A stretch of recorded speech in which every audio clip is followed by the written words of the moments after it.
Aujourd'hui, on est extrêmement challengé en tant que directeur e-commerce et directeur marketing digital pour renouveler l'expérience en ligne, susciter l'intérêt de nos clients et surtout réchauffer l'expérience en ligne. Aujourd'hui, après la post-Covid, en fait, on s'est rendu compte que les clients retournaient vraiment énormément en magasin. Ils ont vraiment besoin d'avoir le contact humain, le contact de la matière, etc. Et en fait, on s'est rendu compte que le e-commerce n'a pas vraiment retrouvé ses chiffres de la période de Covid à cause de la réouverture, ou grâce en tout cas à la réouverture, parce que c'est important de recréer le lien humain. Donc aujourd'hui, au printemps, on réfléchit à comment est-ce qu'on pourrait ramener de l'expérience, plus d'émerveillement dans le parcours en ligne.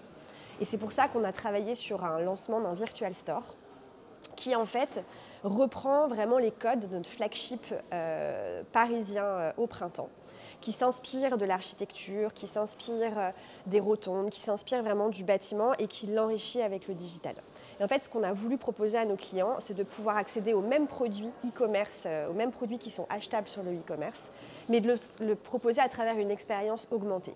Donc avec votre mobile, il y a une fonction de gyroscope. Donc en fait, vous pouvez vous balader dans le virtual store et en fait découvrir tout le magasin virtuel autour de vous. Regardez en haut, regardez derrière et en fait tout le magasin prend vie devant vous.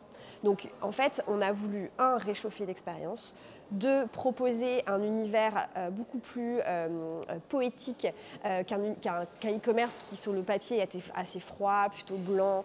Donc voilà, on a voulu ramener un peu cette chaleur et surtout ouvrir un peu le printemps à la stratégie de demain sur ces sujets Web3, puisque la spécificité du Virtual Store était qu'on offrait aux clients des NFT.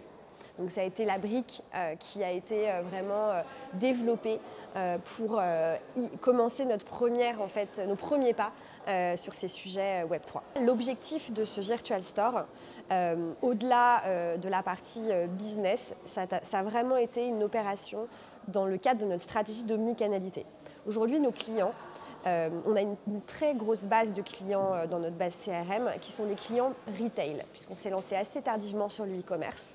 Du coup, notre stratégie aujourd'hui, c'est de convertir ces clients monocanal, donc magasins, en clients omnicanaux.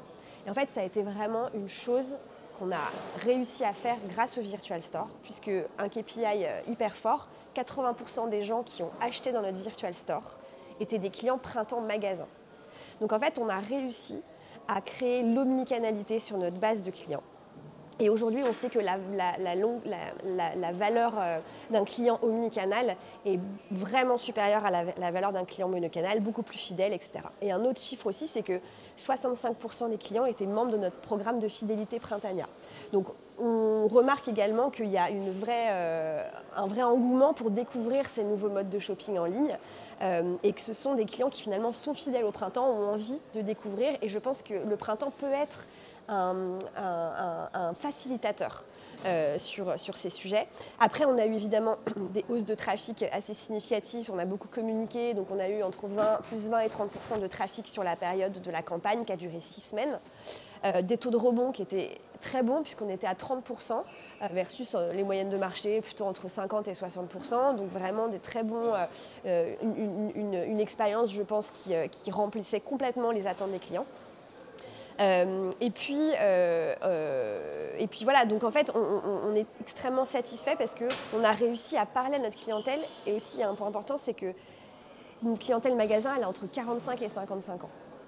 Sur le papier, pas du tout l'audience de personnes qui voudraient demain avoir des NFT ou être dans des virtual stores. Et en fait, on a un peu réussi cette prouesse de les embarquer avec nous dans ce projet et de les faire participer. Donc ça, c'est aussi une vraie réussite. On est passé d'une audience qui est plutôt alpha, Gen Z sur les sujets Web3 à une audience qui est plutôt 45-55 ans. Donc, mon avis, c'est qu'il y a vraiment de la place pour deux. Pourquoi ? Parce qu'on ne s'adresse pas à la même audience.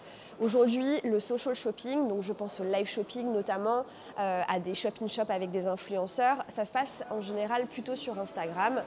Donc aujourd'hui sur une plateforme qui est transgénérationnelle, qui a supplanté Facebook aussi. Donc aujourd'hui c'est un nouveau moyen de vendre qui est quand même accessible à une large audience.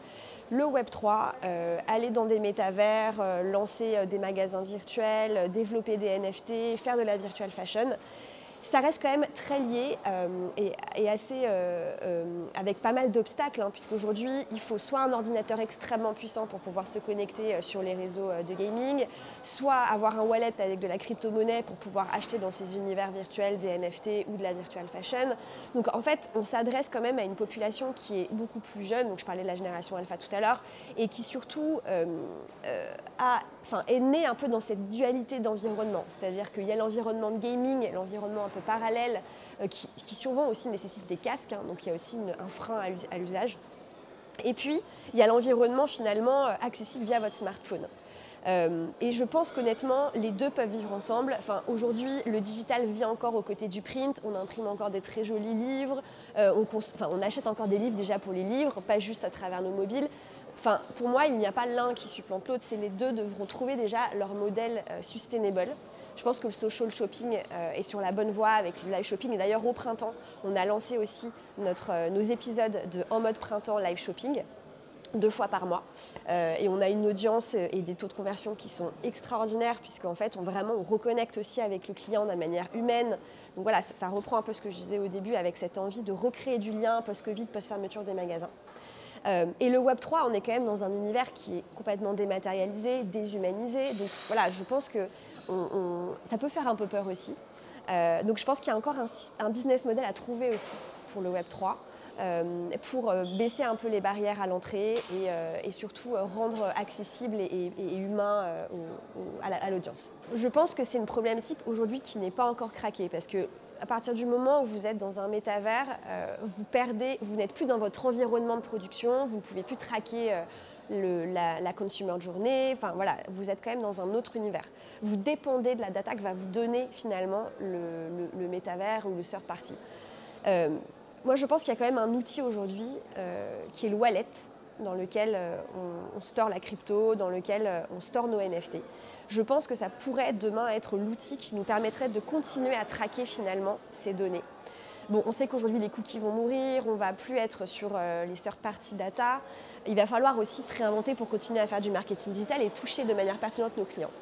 Est-ce que demain, le wallet, finalement, c'est pas ce qu'on pourrait appeler la zéro party data? Est-ce que finalement, tout en étant RGPD, on ne peut pas communiquer à nos clients à travers le wallet en lui envoyant des push, des notifications? Alors, ce qu'on fait déjà finalement à travers des wallets standards, sans crypto-monnaie sur iPhone. Mais c'est vrai que je pense qu'il y a un boulevard ici sur comment est-ce qu'on peut leverager le wallet Web3 pour personnaliser la communication avec les clients, adapter le contenu et surtout bypasser aujourd'hui les cookies qui de toute façon ne permettent plus un ciblage fin. Enfin voilà, on est sur des segments d'audience, on n'est plus sur l'individuel et tant mieux parce que voilà, mais qu'est-ce que sera demain finalement le marketing digital dans cet univers Web3?